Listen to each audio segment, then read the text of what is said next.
Nah, mari kita coba lihat apa sih sebenarnya spiritnya prodiakon itu dari mana.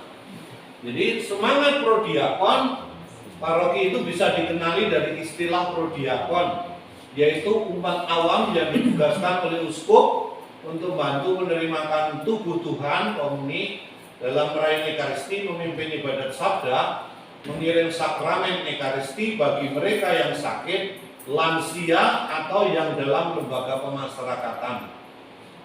Maka Bapak Ibu terkait dengan istilah itu, maka ada beberapa hal yang disebut. Pertama, seorang umat awam yang bertanggung jawab terhadap hierarki dan gereja. Nah, itu penting, itu disadari. Tanggung jawabnya kemana? Ke hierarki dan gereja. Karena Bapak Ibu ditugaskan oleh uskup. Nah, itu persoalannya di sana. Lalu kemudian berhubungan dengan pelayan liturgis dan rohani umat beriman. Liturgis dan rohani. Pertama-tama itu. Dan terutama bagi siapa? Yang sakit, lansia, dan dalam penjara. Jelas ya? Penugasannya mengandalkan apa? Kemampuan. Jadi kita sendiri juga harus ada kemampuan.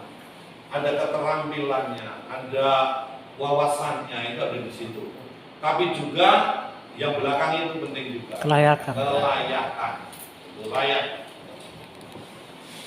Nah, bagaimana caranya? Dari situ nanti Bapak Ibu kita bisa melihat beberapa hal. Maka semangat dari prodiakon itu kira-kira 5 ciri. Ada 5 ciri di situ. Yang pertama, prodiakon adalah awam dan anggota keluarga Kristiani. Yang kedua, bersemangat dalam pelayanan dan bisa bekerja sama. 3, memiliki kualitas hidup rohani yang mendalam. 4, tanggap akan kebutuhan umat sesuai dengan tuntutan zaman, terutama terhadap mereka yang lemah, sakit, dan miskin. Dan yang kelima, terbuka dan rendah hati. Itu poinnya ya, terbuka dan rendah hati. Nomor 3 itu berat juga ya. Gimana? Nomor 3 itu berat. Iya. Oh, jangan tidak beratnya Pak. Dilaksanakan aja gitu. Apa? Saya terangkan satu persatu Pak dari 5 tadi. Itu ya. Yang pertama, prodiakon adalah awam dan anggota keluarga Kristiani. Prodiakon paroki bukan bagian dari hierarki. Nah, ini ya. Bukan bagian dari hierarki, itu harus disadari. Tapi bertanggung jawab terhadap hierarki. Wih, sedap itu. Nggak dianggap, nggak masuk tapi tanggung jawab itu. Pengangkatannya tak mengubah hidupnya harus seperti klerus. Nah, itu Ini. tidak harus. Gak usah ibadah harian, tapi kalau mau ikut ibadah harian tidak salah. Tetapi tampil seperti awam biasa. Tetap statusnya itu nggak berubah. Kalau seorang bapak atau ibu harus tampil sebagai bapak ibu yang baik di tengah keluarga. Nah, itu penting. Itu penting Pak. Teladan. Pelayanan prodiakon jangan membuatnya lalai akan tugasnya. Nah, ini penting ya. Nanti menjadi lalai loh. Sampai di rumah, kamu nggak tahu saya prodiakon.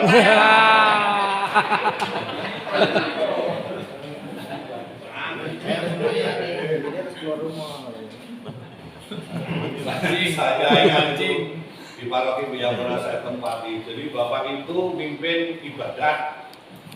Itu kan berangkat pagi karena rencananya di stasiun itu pagi. Tetapi ternyata digeser.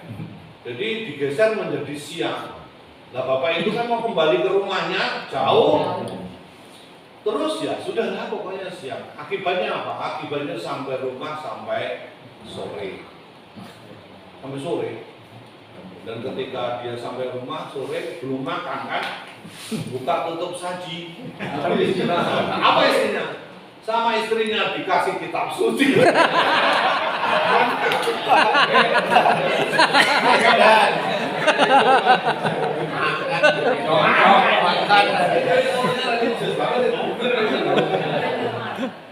Itu yang terjadi. Jadi memang ya nggak mudah karena mungkin kan istrinya kesal karena kok ini dari pagi sampai sore karena tidak tahu ada perubahan jadwal itu. Tapi kalau tidak sering rasanya itu mungkin sering pergi pagi pulang petang gitu. sekali Masuk akal, masuk akal. Itulah kebiasaan. Tahu, lah benar dulu. Mungkin saya nggak tahu, tapi faktanya itu. Jadi mungkin ibunya itu mengatakan makan tuh kitab suci. Memang lucu sekali tapi itu terjadi.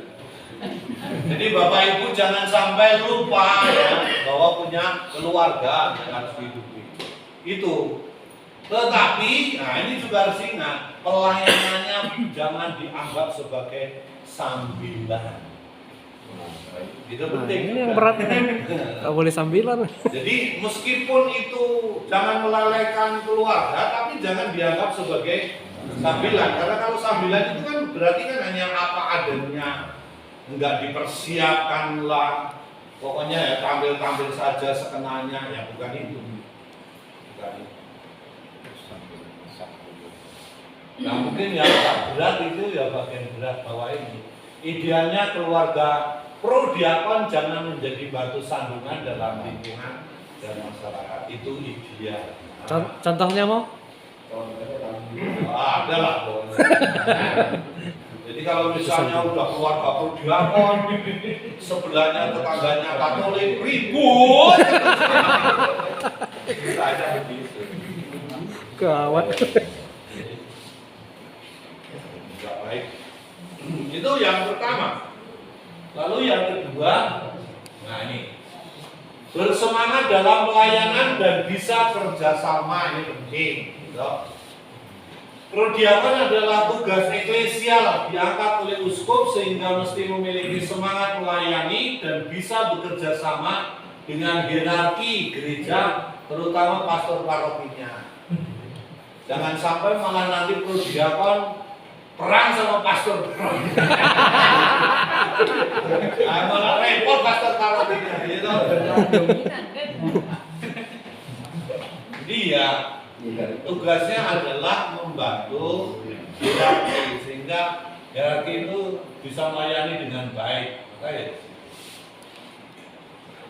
Nah ini yang mungkin Bapak Ibu perlu belajar ya.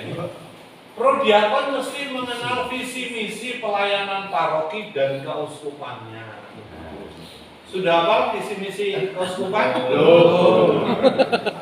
Kalau belum besok ikut berderet-deret itu sudah dituliskan di pojok belah sana kan? Iya. Jadi bisa dilihat di sana Bapak Ibu. Nama tugas eklesial itu maksudnya? Tugas gereja nih. Eklesial, gereja. Kalau gereja itu kan ngomongnya kita, bukan sendiri-sendiri, bukan dewek-dewek gitu ya. Tapi eklesial bersama-sama. Sehingga ya kita harus ingat bahwa tugas dari prodiakon itu membantu para imam bisa kerjasama. Ini mau dalam tugas prodiakon dalam hal kedutaan gitu mau ya. Jadi ada setiap suku, setiap ini ada budaya istiadat yang harus disesuaikan dalam artian prodiakon harus melihat ke situ. Jadi saya pernah juga lihat begitu karena ada misalkan memandikan jenazah dalam budaya itu ada mengistilahkan bahwa memandikan jenazah itu sebaiknya itu keluarga dalam artian yang terikat langsung keluarga inti. Jadi kalau misalnya yang meninggal itu cewek ya sebaiknya dari yang cewek gitu. Ya memang tergantung budayanya ya. Ya, jadi maksud saya Budayanya, tapi jangan lalu kita juga sakit terhadap hal-hal yang macam itu juga itu perlu nanti nggak ada yang bantu karena kalau diserah-serahkan begitu saja itu kadang-kadang malah belum tentu nggak jalan ya. Ada yang orang yang ya sudah kalau nggak boleh disentuh ya Monggo. nah, gitu. Tapi ya sejauh saya tahu sih tidak banyak apa itu namanya ritus-ritus yang berkaitan misalnya dengan memandikan itu ya.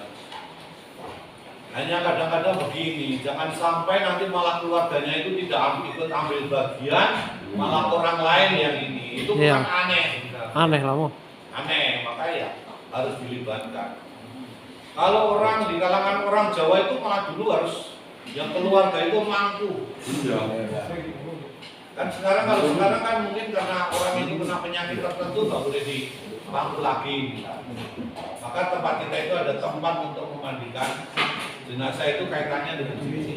Terutama kalau penyakitnya mungkin penyakit yang lemah. Kita hindari. Tapi kalau zaman dulu itu terutama itu yang muda-muda masih muda-muda itu biasanya ikut.